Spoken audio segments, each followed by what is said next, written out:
Only in the Philippines. Wow, Philippines. 1 year sa daycare. 1 year sa kinder. 6 years sa elementary. Wow. 4 years sa high school. Wow.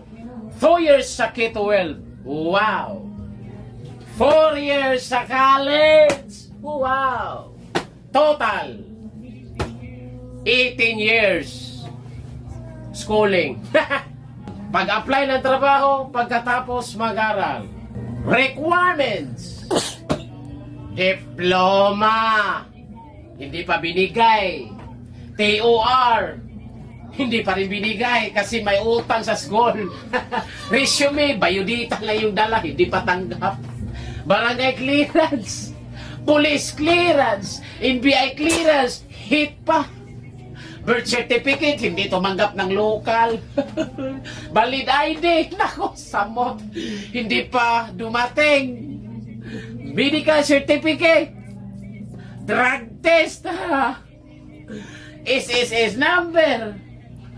PhilHealth number. Pag-ibig number.